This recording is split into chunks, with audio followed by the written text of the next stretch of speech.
আমি ভাবছিলাম যে আমাদের মনে হয় কোনো দাম নেই। এখন দেখছি আমাদের অনেক দাম, বিভিন্ন কারণে।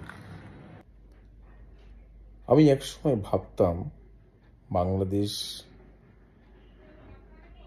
একটি তলাবিহীন ঝুড়ি। বাংলাদেশ বন্যা কবলিত, দুর্যোগ আচ্ছাদিত, দক্ষিণ এশিয়ার বঙ্গোপসাগরের ঠিক শেষ প্রান্তের একটি ছোট্ট দেশ, যেটি মানচিত্রে খুঁজে নিতে হয় নাম ধরে। সেই বাংলাদেশ আজকে পৃথিবীর সবচেয়ে ক্ষমতাধর অফিসটিতে তার নাম উচ্চারিত হয়, তাকে নিয়ে আলোচনা হয়, স্বপ্ন দেখা হয়, যেন টানাটানি হচ্ছে।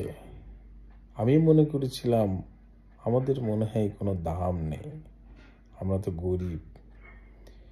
কিন্তু উচ্চবিত্তদের কাছে আমাদের যে একটি দাম আছে, আমাদের যে একটি সম্মান আছে, সেটা অনেক দেরিতে বুঝলাম।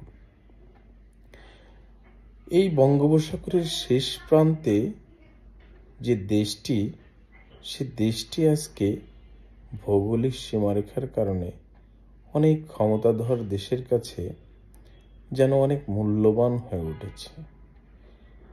আঞ্চলিক এবং আন্তর্জাতিক রাজনীতিতে, ভৌগোলিক রাজনীতিতে বাংলাদেশের এই ভূখণ্ডটি আজকে যেন দামি হয়ে উঠেছে।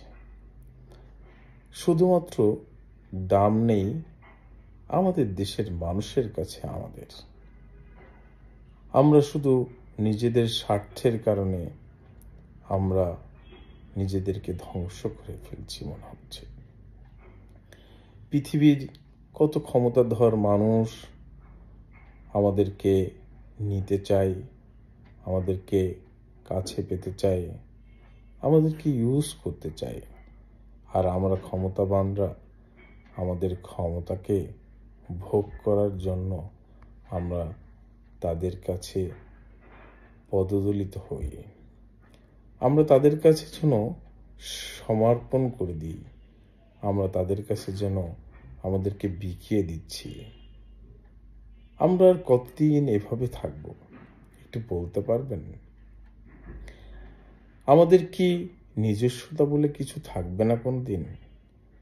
আজকে 54 বছরের বাংলাদেশও কেন স্বাধীনতার প্রয়োজন হয়?